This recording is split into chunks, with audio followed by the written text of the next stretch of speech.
Upangaji wa majina ya noti katika stafu.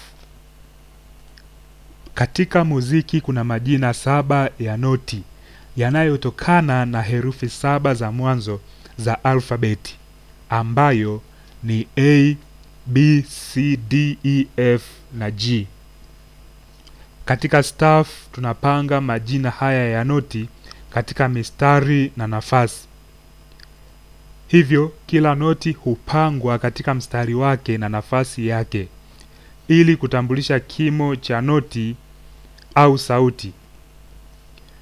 Pia majina haya ya noti hupangwa katika ala mbalimbali za kimuziki kama vile kinanda, gitaa na kadhalika. Hivyo kila noti hupangwa katika mstari wake na nafasi yake kutokana na alama za vitambulisho vya mistari ya noti. Maana yake hatuwezi kutambua jina sahihi la noti katika stafu tupu isiyokuwa na alama za vitambulisho vya mistari ya noti. Katika hatua hii tutajifunza kupanga majina ya noti katika stafu yenye kitambulisho cha sauti za juu na stafu yenye kitambulisho cha sauti za chini. Kwa kawaida majina haya ya noti hujirudia kutoka mwanzo kila baada ya noti ya 7 kwa kuanzia na noti yoyote. Mfano, kama tukichagua noti C ni noti ya kwanza, kila baada ya noti ya 7 ambayo ni noti B tutarudia tena kwenye noti C. Hivyo noti hizo mbili zenye jina moja hutoa mlio mmoja, lakini husikika katika kimo cha chini cha sauti na kimo cha juu cha sauti. Zipo njia nyingi zinazotumika kujifunza upangaji wa majina ya noti katika stafu. Sisi tutajifunza kwa kuchagua noti moja na kuandika noti nyingine zilizopo chini na juu ya noti hiyo katika mistari na nafasi katika stafu. Upangaji wa majina ya noti katika stafu yenye kitambulisho cha sauti za juu. Katika kitambulisho hiki tutachagua noti G inayoandikwa katika mstari wa pili kutoka chini, kama tulivyojifunza katika sehemu ya kwanza ya kipindi hiki.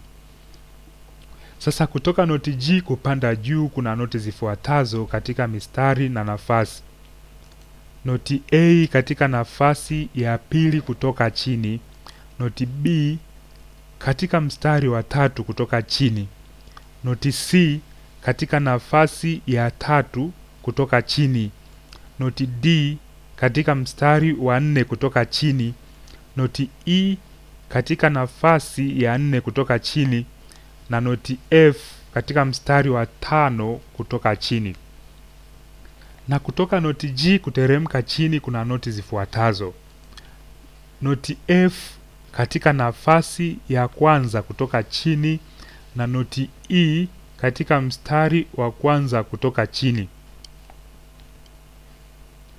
Upangaji wa majina ya noti katika stafu yenye kitambulisho cha sauti za chini. Katika kitambulisho hiki tutachagua noti F inayoandikwa katika mstari wa 4 kutoka chini, kama tulivyojifunza katika sehemu ya kwanza ya kipindi hiki. Sasa kutoka noti F kupanda juu kuna noti zifuatazo katika mistari na nafasi. Noti G katika nafasi ya 4 kutoka chini, noti A katika mstari wa 5 kutoka chini. Na kutoka noti F kuteremka chini kuna noti zifuatazo katika mistari na nafasi. Noti E katika nafasi ya 3 kutoka chini, noti D katika mstari wa 3 kutoka chini, noti C katika nafasi ya 2 kutoka chini, noti B katika mstari wa 2 kutoka chini, noti A katika nafasi ya kwanza kutoka chini na noti G katika mstari wa kwanza kutoka chini. Hivyo upangaji wa majina ya noti katika mistari na nafasi haubadiliki, isipokuwa huweza kubadilika kulingana na utofauti wa vitambulisho vya mistari ya noti. Mistari ya ziada. Mistari ya ziada ni mistari mifupi inayoongezwa juu au chini ya staff ili kuandika noti zinazokuwa katika kimo cha juu sana au cha chini sana cha sauti, nje ya mistari mitano ya kawaida. Wakati wote mistari ya ziada huchorwa kama mstari mfupi.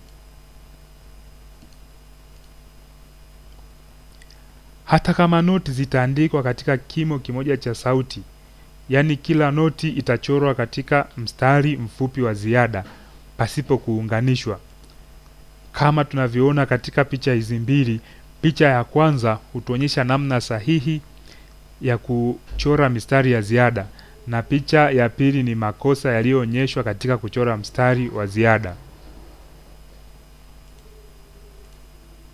Hivyo katika mistari ya ziada tunaendeleza mtiririko wa majina ya noti juu na chini ya staff zenye kitambulisho cha sauti za juu na staff yenye kitambulisho cha sauti za chini kutoka katika mistari mitano ya kawaida kama tulivyojifunza.